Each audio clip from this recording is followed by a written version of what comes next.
صادق اور امین، بڑی extrovert life تھی. نبی علیہ السلام کو گوشہ نشینی کی زندگی تو نہیں گزار رہے تھے. پہلے آپ لوگوں کی بھیڑیں چڑھایا کرتے تھے، پھر اللہ تعالیٰ نے فائنینشلی اسٹرانگ کیا، ایک مکے کی امیر عورت کے ساتھ آپ کی شادی ہو گئی، پھر ان کے لیے تجارت کا سامان لے کے جایا کرتے تھے. لوگ آپ کو صادق اور امین کہتے تھے. آپ صلی اللہ علیہ وآلہ وسلم کے پاس اپنی امانتیں رکھوایا کرتے تھے. اتنا شخص جو اتنا ایکٹیو شخص ہو، لوگوں کے کام آنے والا ہو، بڑی ڈائنامک لائف گزار رہا ہو، اچانک وہ وہاں پہ ایک نئی دعوت لانچ کر دے تو ہلچل تو مچ جائے. بخاری و مسلم میں آتا ہے جب آپ صلی اللہ علیہ وآلہ وسلم کی مبارک زندگی کا 40واں سال آیا، عیسوی اعتبار سے 38واں اور لیونر ایئرس کے اعتبار سے، چاند کے مہینوں کے اعتبار سے 40واں، تو اچانک آپ کی طبیعت جو ہے وہ دنیا سے اچاٹ ہوگی. آپ غار حرا میں چند دن کے لیے گئے کیونکہ اللہ تعالیٰ نے آپ کو گائیڈ کیا. وہاں پہ فرشتہ آیا، آپ کے اوپر پہلی وحی نازل ہوئی. میں نے پہلے بھی کئی دفعہ ان چیزوں کو ڈسکس کیا ہے. تو اس کے بعد کئی لوگ تو نبی علیہ السلام کے دشمنی کے طور پر کر رہے تھے، اور بعض آپ علیہ السلام کے بڑے ہمدرد تھے. وہ یہ سمجھتے تھے کہ یار یہ تو ہمارا ایک معاشرے کا ایسٹ تھا، اتنا انٹیلیجنٹ بندہ، اس کو روگ لگ گیا. تو وہ یہ سمجھتے تھے کہ شاید یہ جو چند دنوں کے لیے غار حرا میں گئے ہیں اور کھانا بھی سیدہ خدیجہ بنا کے دے دیتی تھی، تو ہو سکتا ہے وہاں پہ کچھ جنات کا اثر ہو گیا ہو. مجنون کا لفظ ہے، مجنون کیا کہتے ہیں جس پہ جنات کا اثر ہو. جن کہتے ہیں چھپی ہوئی چیز کو. جنت بھی اسی لیے اس کا نام جنت ہے، وہ چھپی ہوئی چیز ہے، آنکھوں کے سامنے تو نہیں. تو بڑی وہ نیک نیتی کے ساتھ سمجھتے تھے کہ شاید ان کے اوپر کوئی اثر ہو گیا، اور اس کے لیے وہ کوشش بھی کرتے تھے کہ ایسے لوگوں کو بلائیں جو جنات نکالنے والے ہیں، اس فیلڈ کے ماسٹر ہیں. اور اس حوالے سے صحیح مسلم میں ایک بڑی پیاری حدیث ہے کہ ایک شخص تھا جس کا نام تھا ضماد. ضماد تو نہیں، عربی میں ضباد کہیں گے، ضاد میم الف دال. اس کے بارے میں مشہور تھا کہ وہ جن نکالا کرتا تھا. وہ مکے آیا کہیں تو اس کو پتا چلا کہ اس طرح مکے میں ایک شخص محمد صلی اللہ علیہ وآلہ وسلم، ان کے ساتھ اس طرح کا مسئلہ ہوا ہے. کچھ عرصے سے وہ اس طرح کی باتیں کرتے ہیں. غار میں چند دن کے لیے گئے تھے. لوگوں نے پھر مشورہ کیا تو اس نے کہا کہ مجھے نبی علیہ السلام کے پاس، یعنی محمد کے پاس لے چلو. وہ آیا، اس نے بڑے یعنی اخلاقی انداز میں کہا کہ اے محمد، اگر آپ چاہیں تو میں آپ کا علاج کر سکتا ہوں. میں جنات کا، آسیب کا، اس طرح کا جو سایہ وغیرہ ہوتے ہیں، میں اس کا علاج کرتا ہوں. تو آپ صلی اللہ علیہ وآلہ وسلم سے اس نے کہا کہ آپ بتائیں آپ کیا بیان کرتے ہیں، آپ کو کیا پرابلم ہے. تو آپ علیہ السلام نے چند الفاظ پڑھے. ان الحمد للہ نحمدہ ونستعینہ ونستغفرہ. بے شک تمام تعریفیں اللہ کے لیے، ہم اسی کی حمد کرتے ہیں، اسی سے مدد چاہتے ہیں، اسی کی طرف رجوع لاتے ہیں. من یہدہ اللہ فلا مضل لہ. جسے اللہ گمراہ کر دے، جسے اللہ ہدایت دے دے، اسے کوئی گمراہ نہیں کر سکتا. ومن یضلل، اور جسے وہی گمراہ کر دے، فلا ہادی، اسے کوئی ہدایت نہیں دے سکتا. واشہد ان لا الہ الا اللہ وحدہ لا شریک لہ. اور میں گواہی دیتا ہوں کہ اس اکیلے اللہ کے سوا کوئی معبود نہیں. واشہد ان محمدا عبدہ ورسولہ.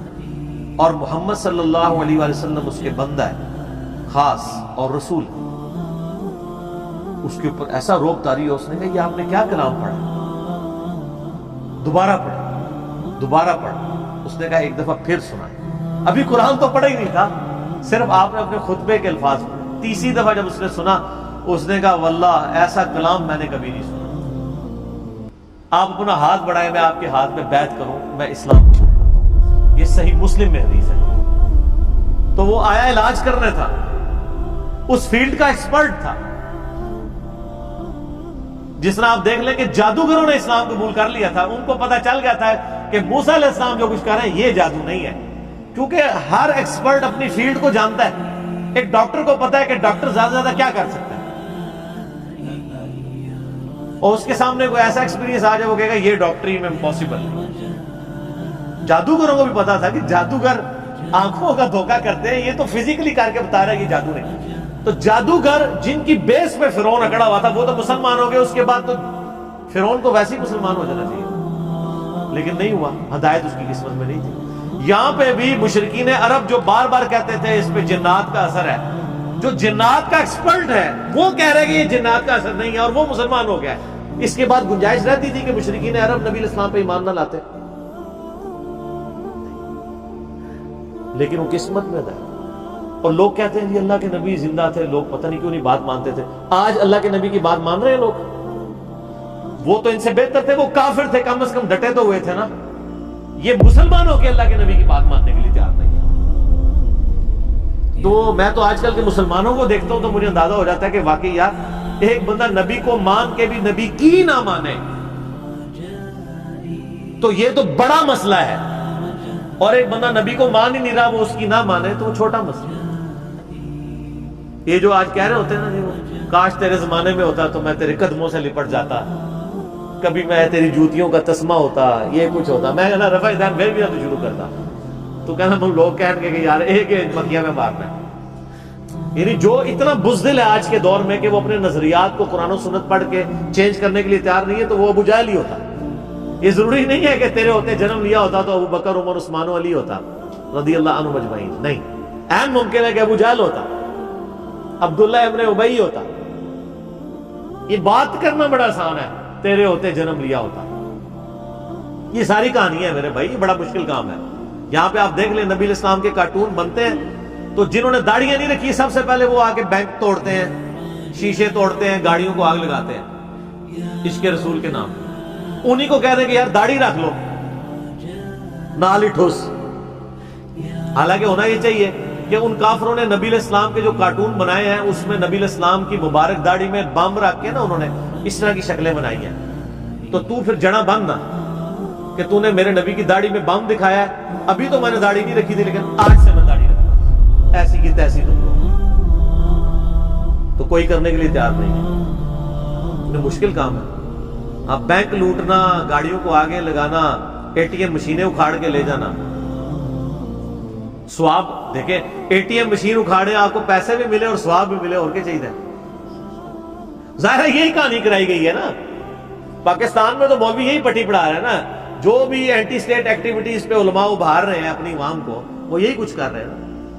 غلامی رسول میں موت بھی قبول ہے، غلامی رسول میں اے ٹی ایم مشین لوٹنا بھی قبول ہے، تو سر پھر ایسی غلامی تو ہر بندہ کرے گا نا، دوویں جہان دی مٹھے پاؤ کہ مشین بھی لوٹ لی اور جنت بھی پکی کروا لی۔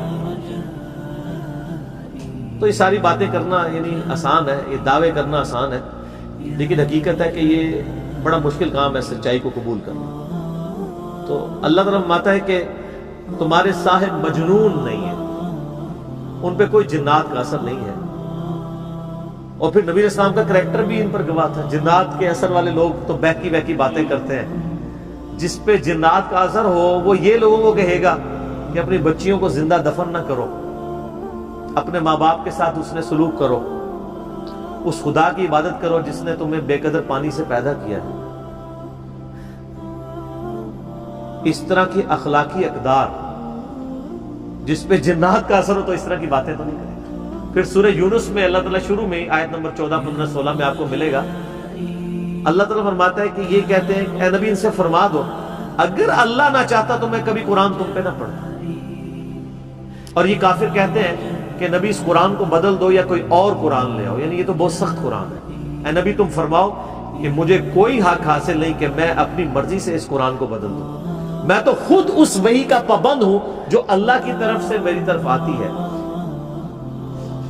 قل انی خاف ان عصیت ربی عذاب یوم عظیم، اے نبی یہ بھی فرما دو کہ بالفرض اگر میں بھی اپنی خواہش نفس سے کچھ ایسا معاملہ کرتا ہوں، اپنے رب کی نافرمانی کرتا ہوں، تو میں بھی ڈرتا ہوں کہ بڑے دن کا عذاب مجھے بھی آ پکڑے۔ اس سے زیادہ اور کس طریقے سے آپ کو بات سمجھائی جاتی کہ قرآن میں یہ آیت 3 دفعہ ریپیٹ ہوئی ہے، سورہ یونس میں، سورہ الانعام میں اور سورہ الزمر میں۔ قل انی اخاف ان عصیت، اے نبی تم فرماؤ مجھے تو خود خوف لگا ہوا ہے کہ بالفرض اگر میں نے بھی اپنے رب کی نافرمانی کی تو بڑے دن کا عذاب مجھے بھی آ پکڑے۔